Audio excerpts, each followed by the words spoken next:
Hi, thanks for tuning in. Today I've got a unusual recipe. We've got some green chickpeas here, but what they basically are is chickpeas that have been picked before maturity, so they still have the husk on. Let's have a look. Look a little bit like dried peas or dark cardamons, so really healthy. These need soaking overnight. I'm going to use about 3 times the amount of water to the volume of the chickpeas. And one great tip, just use a good pinch of bicarb of soda. It speeds up water absorption and reduces cooking time. We'll come back tomorrow once those have swollen. So a little bit longer soaking than I anticipated. I didn't have time to do this morning, so it's late into the evening. That's absolutely no problem. The chickpeas are as plump as they're going to get. Once the pan's hot, I'm using some simple Kyber brand vegetable ghee. Use any oil you want. A good dollop of that pure palm oil. So, you know, I am really cutting back on things like this. We've got a good amount of onions there. These are Indian onions. They're red onions. All Indian onions are red onions. But these are not salad onions. Don't resort to using salad onions in your curries.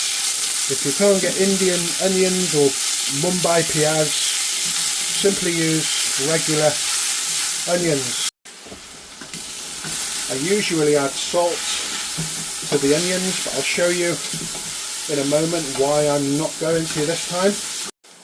So that's been around 7 or 8 minutes with the onions on a medium-low heat. Next we've got a whole bulb of garlic finely chopped and a good 2-inch piece of fresh ginger.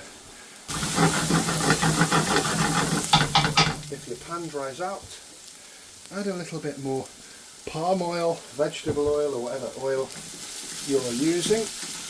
We'll come back once those onions start to caramelize. Next, this is why I didn't add salt to the onions.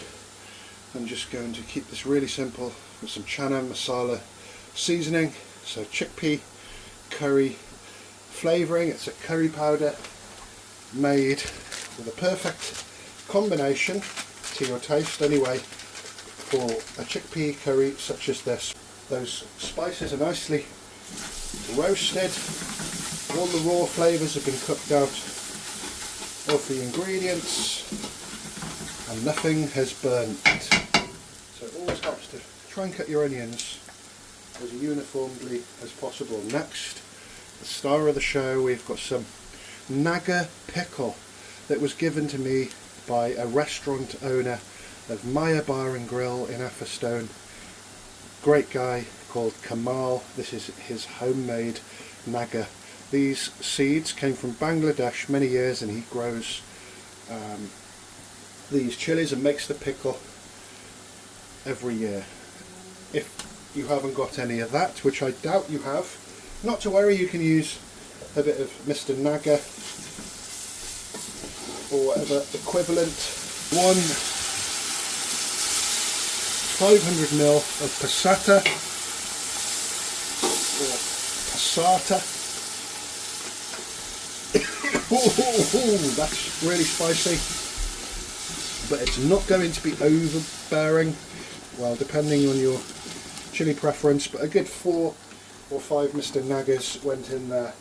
We're going to be putting the lid on the pressure cooker, so those tomatoes will definitely have the raw flavours cooked out, as opposed to the ingredients that we needed to fry earlier. Those definitely needed frying in advance. Time to add the chickpeas. And if you're not using a pressure cooker, you just simply boil until the chickpeas are really nice and tender. So I had this boiling for 40 minutes on a moderate heat, and I turned the temperature off and allowed it to sit here all night long to infuse its flavour. Let's give it a good stir. So here's a portion that I've heated up. It's always good to experiment. Nice rich curry, very similar to Kala Chana. You can definitely see why green chickpeas haven't become very popular, but nevertheless stay tuned for more greater videos coming very soon.